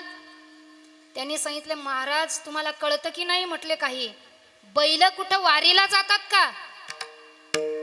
त्यांनी सांगितलं, बरोबर आहे बाबा, बैल कधी वारीला जात नाही. त्यातल्या त्यात तुम्ही दावणीचे बैल झालात, तुम्ही तर काही जाऊ शकत नाही. लक्षात घ्या, एकदा की दावणीचे बैल झाले की ते वारीला जात नाही. महाराजांनी सांगितलं, म्हटले, अहो तुम्ही जरी बैल झालात तरी तुम्हाला वारीला येता येईल. तुम्ही बैल झालात ना, तुम्ही एक काम करा, तुम्ही बैल व्हा, पण तुम्ही जर माझ्या निवृत्तीनाथ दादांच्या रथाचे जर बैल झालात तर तुम्हाला वारीला येता येईल. बाबांनी सांगितलं, महाराज म्हटले तुम्हाला समजत नाही, मी बैल आहे दावणीचा, मी येणार नाही. ठीक आहे म्हटले. पुन्हा 2 वर्षानं महाराज आले आणि गोठ्यात गेले, बघितलं बाबा म्हणजे तो बैल दिसत नाही. कुठे गेला विचारलं लोकांना. त्या मुलांनी सांगितलं, म्हटले आमचे जो बैल होता तो गेला. पुन्हा डोळे झाकले, हा बैल कुठे गेला? लक्षात आलं याचा पुढचा जन्म कुत्र्याचा झाला होता आणि तो कुत्राही त्याच्याच दारामध्ये झालेला होता. पुन्हा त्या कुत्र्याजवळ गेले. म्हणून बघा अवस्था सुद्धा माणसाची तशीच होत असते. अगोदर मनुष्य गाढव होतो, नंतर म्हातारपणी सुद्धा त्याला कुत्र्यासारखी हाडाड होते. तो कुत्रा झालेला होता आणि म्हटले, अहो बाबा आता तरी चला.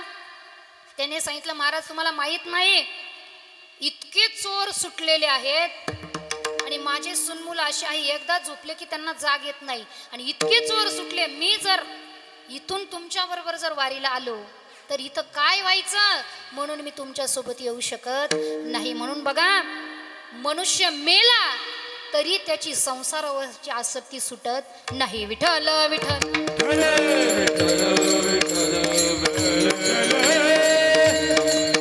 म्हणून तुकोबाराय सांगू लागले की बाबांनो, तू या संसारात जन्माला आला आणि ज्यांना तू माझं माझं म्हणतोत ना, ते तुझं कोणीच नाही. अभंगाच्या 3ऱ्या चरणी होय तुझा परिवार, होय तुझा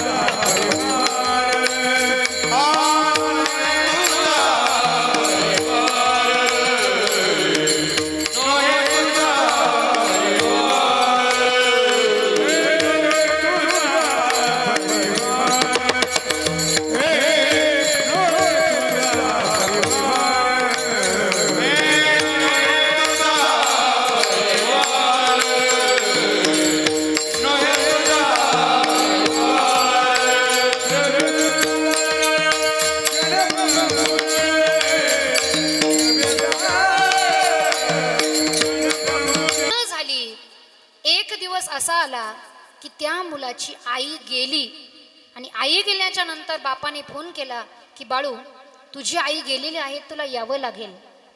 त्याने सांगितलं, बाबा माझी फार महत्त्वाची मीटिंग आहे, मी येऊ शकत नाही.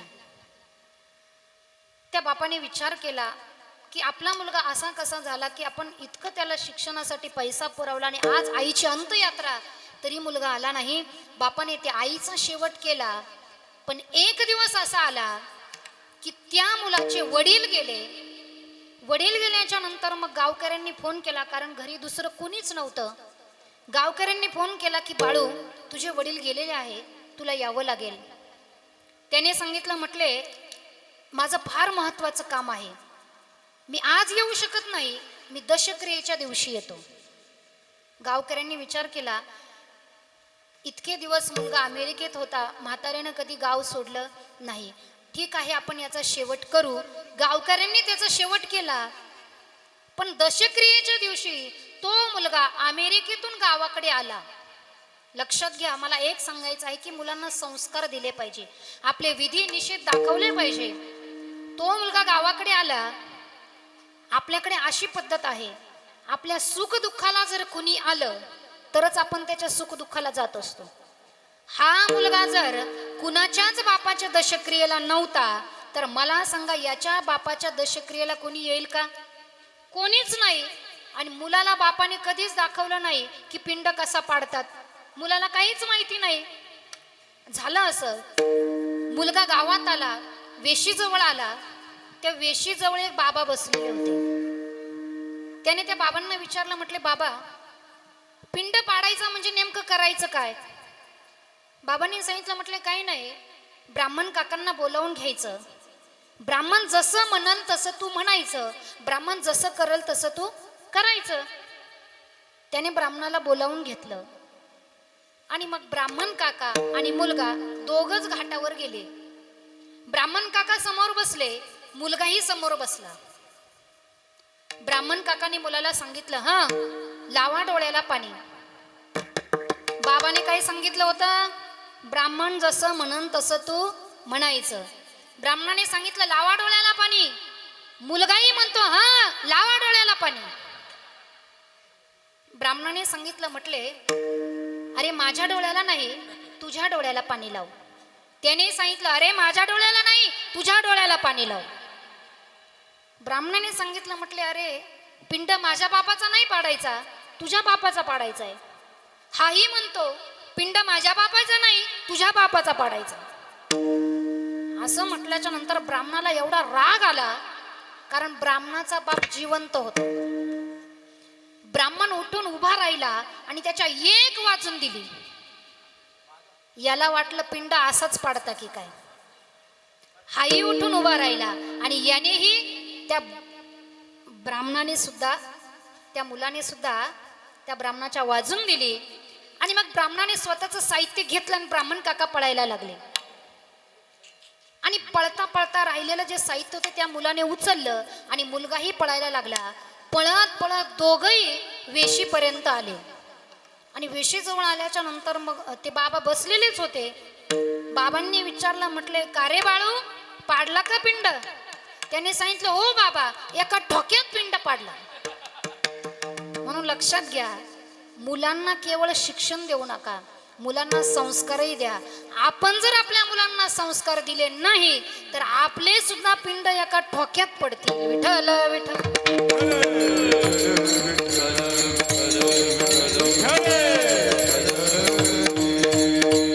म्हणून माझे जगद्गुरु तुकोबाराय सांगू लागले की बाबांनो, नवे तुझा हा परिवार द्रव्यदार क्षणभंगुर.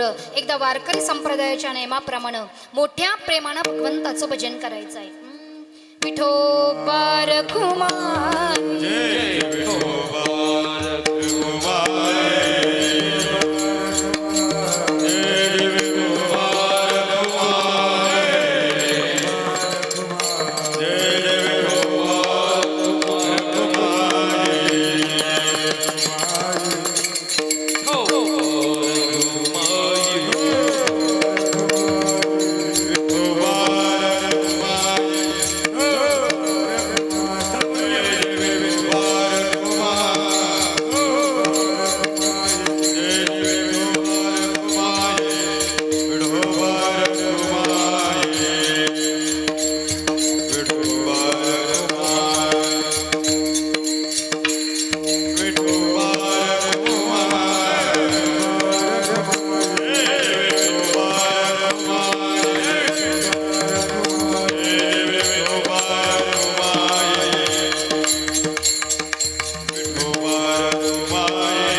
नव्हे तुझा हा परिवार द्रव्यदार क्षणभंगुर. माझे जगद्गुरु तुकोबाराय सांगतात की बाबांनो, शेवटी कोणीच तुमच्या उपयोगाला येणार नाही. मग तुमच्या उपयोगाला शेवटी कोण येणार आहे? तर अभंगाच्या शेवटच्या चरणात अंतकाळीचा सोयरा, अंतकाळीचा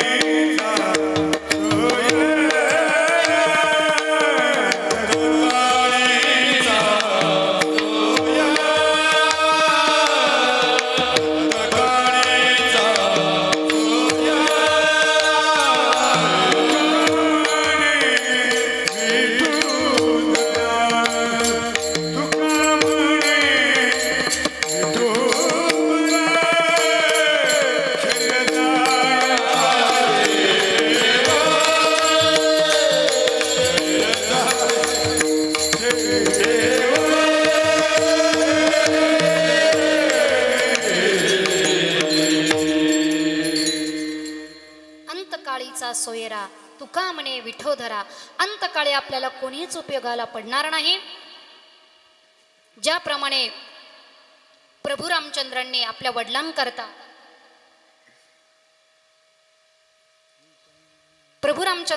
वडिलांकरता म्हणजे दशरथ राजांकरता पिंडदान केलेलं होतं. सीतामय्यानं आपल्या वडिलांकरता म्हणजे जनक राजांकरता पिंडदान विधी केलेला होता. त्याप्रमाणे आज या ठिकाणी कैलासवासी गंगा भागीरथी सरुबाई कुंडलिक चुंबळे या मातोश्रींकरता त्यांचा जो संपूर्ण चुंबळे परिवार आहे, त्यांची जी मुलं आहे, लक्ष्मण कुंडलिक चुंबळे, वसंत कुंडलिक चुंबळे, लहाने कुंडलिक चुंबळे आणि हौसाबाई, जनाबाई, लंकाबाई या संपूर्ण परिवाराने आपल्या मातोश्रींकरता या ठिकाणी पिंडदान विधी केलेला आहे. लक्षात घ्या, माणसाच्या जीवनातून मी सुरुवातीला तुम्हाला सांगितलं की आई वडील निघून जाणं फार मोठी दुःखाची बाब आहे. त्यातल्या त्यात जेव्हा एखाद्या मुलीची आई जात असते, आई गेल्याच्या नंतर सर्वात जास्त दुःख हे मुलीला होत असतं. आई वडील गेल्याच्या नंतर मुलीला जास्त दुःख का होत असतं? तर तिची माहेराची जागा म्हणजे हक्काची जागा असते आणि हक्काच्या जागेवर तिचे हक्काचे आई वडील असतात. आणि मुलगी जेव्हा सासरी जाण्याकरता निघते, कितीही श्रीमंताला मुलगी दिलेली असू द्या, पण मुलगी जेव्हा सासरी जाण्याकरता निघते तेव्हा तिची आई तिच्या पिशवीमध्ये थोडा तरी भाजीपाला टाकून देत असते. ती आई असते. आणि मुलगी कामाला असू द्या, किती पगार कमावणारी मुलगी असू द्या, मुलगी जेव्हा सासरी जाण्याकरता निघते तेव्हा तिचा बाप तिच्या हातावर 100 रुपयाची नोट देत असतो. त्या मुलीला स्वतःचा पगार घेताना आनंद होत नाही, इतका आनंद ती 100 रुपयाची नोट घेताना होत असतो. म्हणून लक्षात घ्या, ज्या दिवशी आपली आई जाते त्या दिवशी मुलीनं माहेरी जात असताना आपली पिशवी न्यायची नाही. बाप गेल्याच्या नंतर कुणापुढे हात पसरायचा नाही. मुलालाही तितकंच दुःख असतं. लक्षात घ्या, मुलालाही तितकंच दुःख असतं. पण भगवंताने जेव्हा सृष्टी निर्माण केली, सृष्टी निर्माण करत असताना जेव्हा मुलाला जेव्हा निर्माण केलं, मुलगा निर्माण करत असताना तो मुलगा वडिलांच्या कवटीपासून निर्माण केला. म्हणून बघा, मुलांचे स्वभाव हे कडक असतात आणि वडिलांच्या डोक्यापासून आलेले असतात. म्हणून ते नको तिथं डोकं लावत असतात. त्यांची चूक नाही, कारण ते डोक्यापासून आले. आणि मुलगी जेव्हा भगवंताने निर्माण केली, ती मुलगी निर्माण करत असताना मुलगी ही वडिलांच्या हृदयापासून निर्माण केली. म्हणून बघा, मुलींचे स्वभाव इतके कोमल असतात की त्यांना थोडं जरी बोललं तरी ते रडायला सुरुवात करत असतात. म्हणून लक्षात घ्या, ही मुलगी जेव्हा माहेरी येत असते, माहेरी आलेली मुलगी जेव्हा तिला तिच्या माहेरामध्ये तिची आई दिसत नाही, तिचा बाप दिसत नाही, तेव्हा भावाचं कर्तव्य असतं. लक्षात घ्या, आपलं भावाचं कर्तव्य असतं की त्या मुलीला जाणू द्यायचं नाही की तुझी माहेरामध्ये आता आई नाही, बाप नाही, हे तिला जाणू द्यायचं. आपण त्यांची त्रुटी भरून काढू शकत नाही, आई वडिलांची त्रुटी भरून काढू शकत नाही, पण ती जाणीवही त्या मुलीला होऊ देऊ नका की तुझी आई घरामध्ये नाही. आणि मुलींनीही लक्षात घ्या, जेव्हा बाप जातो तेव्हा आपला भाऊ बापाची भूमिका घेत असतो. भाऊ लहान असो अथवा मोठा असतो, पण तो बापाची भूमिका घेत असतो. आणि जेव्हा आई जात असते तेव्हा बहिणीनं त्या ठिकाणी आईची भूमिका घ्यायची असते. लक्षात घ्या, बहिणीनं सुद्धा तितकं कर्तव्य पार पाडायचं असतं. कारण माझ्या ज्ञानोबा रायांचे जेव्हा आई वडील गेले, अगदी लहान वयामध्ये जेव्हा आई वडील गेले, तेव्हा मुक्ताबाई आई झाल्या, तीनही भावंडांच्या आई झाल्या, म्हणून आपण काय म्हणत असतो त्यांना, मुक्ताई, त्या आई झाल्या. म्हणून अशा ह्या कुटुंबातून एक आई निघून गेलेली आहे. त्या कुटुंबाला होणारं दुःख फार मोठं दुःख आहे. परंतु लक्षात घ्या, कालाय तस्मै नमः, कालाच्या गतीप्रमाणे प्रत्येकाला चालावं लागत असतं. आपले आई वडील गेल्याच्या नंतर शास्त्राने आपल्याला जे कर्म सांगितलेलं आहे, त्या कर्मांमध्ये जे श्राद्ध कर्म सांगितलेलं आहे, ते श्राद्ध कर्म आज या ठिकाणी या कुटुंबाने केलेलं आहे. या श्राद्धामध्ये सर्वात महत्त्वाचं काय सांगितलं असेल तर श्राद्धामध्ये अन्नदान महत्त्वाचं सांगितलेलं आहे, पिंडदान सांगितलेलं आहे आणि ज्ञानदान सांगितलेलं आहे. यामध्ये अन्नदान का महत्त्वाचं आहे तर आपण जितकं अन्नदान करत असतो तितकं आयुष्य आपल्याला मिळत असतं. कारण संत महात्मे आपल्याला सांगतात की अन्नदाने दृढ आयुष्य उदकदाने सदा सुखी. जो मनुष्य अन्नदान करत असतो त्याला दृढ आयुष्य मिळत असतं. मग असं कुणाला वाटतं का आपल्याला आयुष्य नको? प्रत्येकाला वाटत असं. माझे ज्ञानोबा राय तर सांगतात की आगाम रहा बोलणं साहती, मर म्हटलं तरी माणसाला राग येत असतो. मग तुम्हाला जर वाटत असेल की आपल्याला उदंड आयुष्य असावं तर तितकं अन्नदान तुम्ही केलं पाहिजे. तुम्ही म्हणाल मग महाराज आम्ही आमच्या मुलीच्या लग्नामध्ये भरपूर अन्नदान केलं, पण लक्षात घ्या, मुलीच्या लग्नामध्ये केलेलं अन्नदान ते तिच्या संसाराच्या उपयोगी पडत असतं.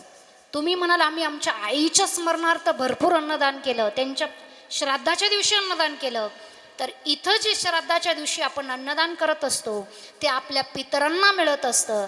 पण स्वतःसाठी जर अन्नदानाचं पुण्य हवं असेल तर त्याकरता एखादा भुकेलेला मनुष्य जर असेल त्याला तुम्ही अन्नदान करा. ज्या ठिकाणी सप्ताह चालू असेल अशा ठिकाणी तुम्ही अन्नदान करा.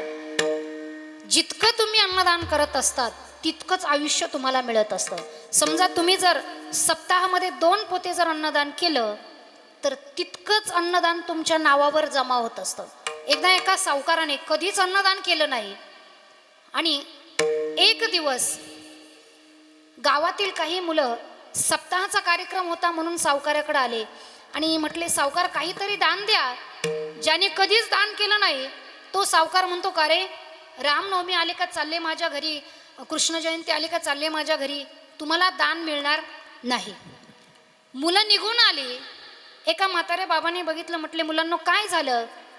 सांगितलं बाबा सावकाराच्या घरी दान मागायला गेलो पण त्याने काही दान दिलं नाही. बाबाने सांगितलं, म्हटले थांबा, तुम्हाला आज दान मिळेल. कारण तो सावकार जो होता त्याच्या मुलाला पाहुणे बघण्यासाठी आलेले होते. त्या बाबाने तीच संधी साधली आणि त्या मुलांना घेऊन सावकाराच्या घरी गेले. घरी आल्याच्या नंतर सावकाराने जेव्हा बघितलं, सावकाराच्या लक्षात आलं की यांनी बरोबर संधी साधली. कारण काही माणसं संधी साधू असतात. आणि तिथं आल्याच्या नंतर त्यांनी सांगितलं, म्हटले का हो काल मुलं आली तुम्ही दान दिलं नाही? सावकाराने सांगितलं देणार होतो, कारण सावकाराला माहीत होतं घरामध्ये पाहुणे बसलेले आहे. अगोदरच मुलाला पाहुणे बघायला येत नव्हते, इकडून तिकडून आले आणि आता जर समजलं की व्याही इतका चिकट आहे तर आपल्या मुलाचं जमणार नाही. सांगितलं दान देणार होतो पण मालकीनबाई घरी नव्हत्या, आज आहे. आतमध्ये गेला आणि मालकिनीला सांगितलं, म्हटले अगं ते कार्टे आलेले आहेत त्यांना काहीतरी दान दे. तीही सावकाराचीच बायको. तिने शेरभर ज्वारी घेतली आणि त्या मुलांना दान दिली. त्यांनी विचार केला शेरभर का होईना घ्या आणि निघा. ती शेरभर ज्वारी घेतली, तिच्या भाकरी बनवल्या आणि काही वारकऱ्यांना खाऊ घातल्या आणि ही शेरभर ज्वारी सावकाराच्या नावावर जमा झाली. झालं असं दिवसभर सावकाराच्या डोक्यात एकच विचार, कधी नाही दिलं शेरभर दिलं, कधी नाही दिलं शेरभर दिलं. रात्री तर इतकं टेन्शन आलं की टेन्शनमध्ये त्याला अटॅक आला आणि तो जागीच गेला. आणि झालं असं त्याला पुढचा जो जन्म मिळाला तो त्याला अशा घरामध्ये मिळाला की ज्या घरामध्ये 15 ते 20 वर्ष मूलबाळच झालेलं नव्हतं, अशा घरात त्या सावकाराचा जन्म झाला. 15 वर्षांनी जर त्या आईला बाळ झालं, ती आई त्या बाळाला मांडीच्या खाली ठेवेल का? सारखी घेऊन बसायची आणि सारखी म्हणायची माझा सोन्या कधी मोठा होईल, माझा सोन्या कधी मोठा होईल. तो सोन्या थोडा मोठा झाला आणि त्याला बारीक बारीक दात आले. मग या आईने काय करावं, ती ज्वारीची भाकरी बनवावी, छोटीशी ज्वारीची भाकरी बनवावी, दुधामध्ये चुरून त्या सोन्याला खाऊ घालावी. आणि तो सोन्या खात होता. आई म्हणायची सोन्या कधी मोठा होईल, कधी मोठा होईल. दररोज खाता खाता झाला असं. तो सोन्या जे शेरभर दान करून आलेला होता, ती शेरभर ज्वारी त्याची संपली. शेरभर ज्वारी संपली आणि सोन्यासुद्धा संपला. सोन्या संपल्याच्या नंतर आई रडायला लागली की माझा सोन्या गेलाच कसा. मी त्याला मांडीवरून खाली ठेवत नव्हते, माझा सोन्या गेलाच कसा. तुझा सोन्या जर शेरभरच दान करून आला तो जगलच कसा. म्हणून लक्षात घ्या की अन्नदान करत असताना जितकं आपण अन्नदान करत असतो तितकं आपलं आयुष्य वाढत असतं. म्हणून आजच्या दिवशी मुलांनी अन्नदान करायचं असतं, पिंडदान करायचं असं, ज्ञानदान करायचं असतं. म्हणजे कीर्तन प्रवचन या ठिकाणी ठेवायचे असतात. तुम्ही म्हणाल कीर्तन प्रवचन का ठेवायचे, तर त्याचं कारण असं आहे बघा. एखाद्या माणसाने जर श्राद्ध कर्म विधी जेव्हा आपण करत असतो, तो विधी करत असताना आपल्याकडनं जर एखादी चूक झाली, कधी कधी मंत्रांचा उच्चार ब्राह्मण मंडळी करायला सांगतात. अगोदरच तर आपल्याला देवपूजेची इतकी हौस असते बघा. एखाद्या माणसाच्या घरामध्ये जर कुणी गेलं तर त्याच्या वाड्याला सुतक पडतं. काही काही माणसं अशी असतात, ते म्हणतात बरं झालं आता 10 दिवस देवपूजा करायची नाही. त्यांना आनंद होतो कारण सुतकामध्ये आपण देवपूजा करत नाही. पण काही माणसं अशी आहे की त्यांना दुःखही होतं की अरे आपल्याला आता 10 दिवस पूजा करता येणार नाही. मग अशी माणसं जर पूजेला बसली की ज्यांना देवाचं वेड नाही, ते मंत्र चुकीचंही म्हणतात. मग आपल्याकडनं जेव्हा श्राद्धाचा विधी इतका सूक्ष्म आहे, त्या विधीमध्ये जर काही चूक झाली तर तो दोष आपल्याला लागत असतो. मग तो दोष जाण्यासाठी काय करायचं आहे, तर तो दोष जाण्यासाठी माझे ज्ञानोबा सांगतात की तुम्ही काय करा, रामकृष्ण नाम